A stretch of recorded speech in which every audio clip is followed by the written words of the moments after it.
আজকে আমি তোমাদের সাথে আমার লাইফের একটা গুরুত্বপূর্ণ বিষয় শেয়ার করব। আমার মনে আছে, আমি তখন ক্লাস 9-এ পড়ি।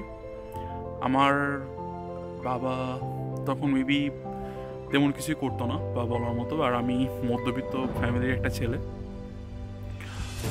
তো আমার বাসার পাশে আমার একটা টিচার ছিল, তার একটা ছেলে ছিল, সে ক্লাসের ফার্স্ট বয় ছিল, আর আমি ক্লাসে 3 রোল ছিল আমার 9-এ। তো একদিন বিকালে আমি নিয়মিত ক্রিকেট খেলতাম, সেও ক্রিকেট খেলতে আমার সাথে। তো তার বাবা তাকে বলছে যে দেখ, আমার বাবা ডিফারেন্স দিয়ে বলছে যে ওর বাবা তো কিছু করে না, তো তুই যদি ওর সাথে খেলাধুলো করিস তাহলে তোর লাইফও কিছু হবে না। তো অবশ্যই যারা সে বোঝাতে চেয়েছে যারা বড় লোক তাদের সাথে মিশতে হবে, বা তারা আসলে জীবনে কিছু করতে পারবে। তো আমি ইগনোর করে বলছি না বা নিজেকে হাইলাইটস করার জন্য বলছি না। আমার সেই ফ্রেন্ডটা এখন কোম্পানিতে জব করে, আমি এখন ইউরোপে আছি, এবং তার স্যালারি কথা না বললাম, যাক আল্লাহ যে যা রিজিক দিচ্ছে সেটাই। বাট আমি যেটা বলতে চাচ্ছি বা বোঝাতে চাচ্ছি,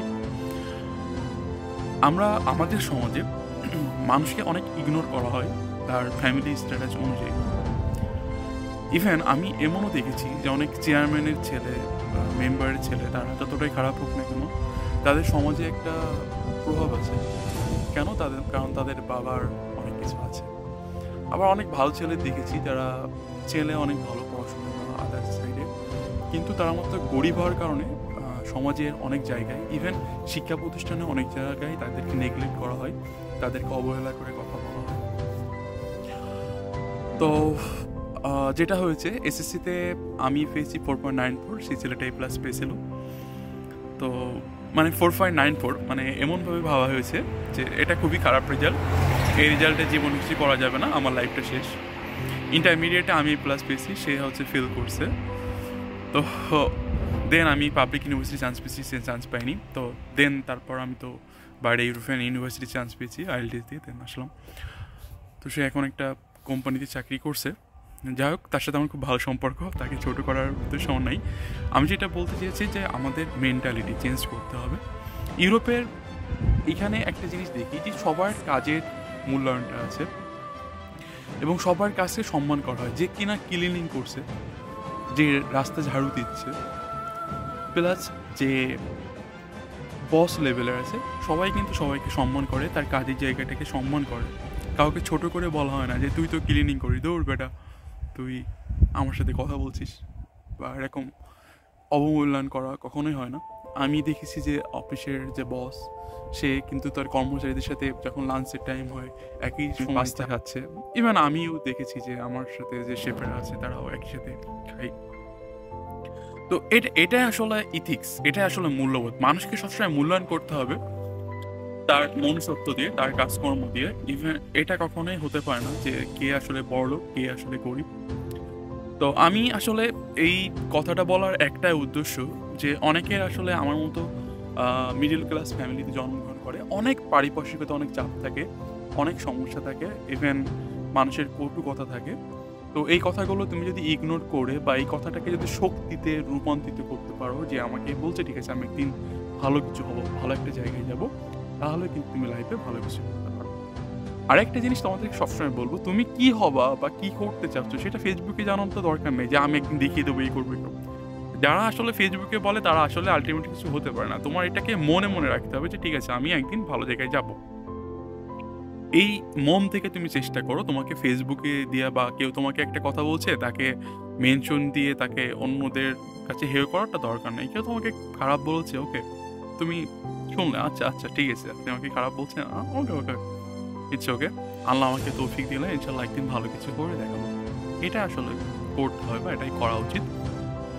আমাদের বাংলাদেশে এই সমস্যাটা প্রচুর প্রচুর, আমার আজকে হঠাৎ কথাটা মনে পড়লো যে আসলে এই কথাটা শেয়ার করা উচিত।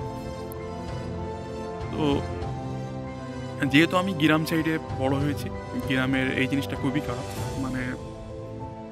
হাজারটা ছেলে মেয়ে কিছু করলেও সমস্যা নেই, বাট আমি কিছু করলে সেটাই করি। কারণ কি, আমার ফ্যামিলি, আমার বাবার টাকা নাই, এটা হচ্ছে সবচেয়ে বড় কথা। মানে অন্যদের ফ্যামিলির সবার টাকা আছে, তো যত দোষ সাব্বির ঘোষ এরকম একটা ব্যাপার-স্যাপার থাকতো। তো আমার খুব মানে ওই সময় খুব খারাপ লাগতো যে আমার বাবার টাকা নাই বলে আ সবাই যেকোনো কিছু বিষয় হলে আমাকে আগেই দোষারোপ করে বা দোষারোপ দেওয়ার চেষ্টা করে। এটা খুবই খারাপ। ইভেন আমি আমার নিজের কাকাকেও দেখেছি। মানে সে হচ্ছে আ নিজে মানে বিষয়টা বলতে খারাপ লাগে, তারপরে বলি। সে তার নিজের ব্যাচে টিচার ছিল। নিজের ব্যাচে আমাকে পড়ায়নি। কারণ হচ্ছে আমার বাবা মাসে, মাসে টাকা দিতে পারত না। মানে আমার আপন চাচা, আমি এখনো ভাবি আমার অনেক স্টুডেন্ট আমি যাদেরকে পড়িয়েছি, ফ্রি পড়াতাম আমার কোচিংয়ে। তাদের সাথে আমার রক্তের কোনো সম্পর্ক নেই। আমার বাসা যশোর, ঝিনাইদহ আর আমি বরিশালে থাকতাম। আমার কোচিং সেন্টার ছিল। অনেক স্টুডেন্টকে ফ্রি পড়িয়েছি। এটা গর্বের কোনো বিষয় না। জাস্ট মানুষের আর্থিক অবস্থার কথা চিন্তা করে আমি সেটা করেছি। বাট আমি মানে এখন ভাবি যে আমার নিজের কাকা ৳১০০ র জন্য তখন ৳১০০ করে নিত। দিতে পারিনি বলে পড়েনি। এটা খুবই এখন আমি লাখ, লাখ টাকা করে ইনকাম করি। আল্লাহ আমাকে তৌফিক দিয়েছে। কিন্তু আমার ওই কথাগুলো কিন্তু মনে পড়ে। আসলে বিপদের সময় কেউ যদি তোমার পাশে না থাকে, তখন কিন্তু এই বিষয়টা সবসময় মনে থাকে যে আমার আপনজন আমার বিপদের সময় আমার ছিল না বা আমার খারাপ সিচুয়েশন এ ছিল না। ভালো সিচুয়েশন এ সবাই থাকবে।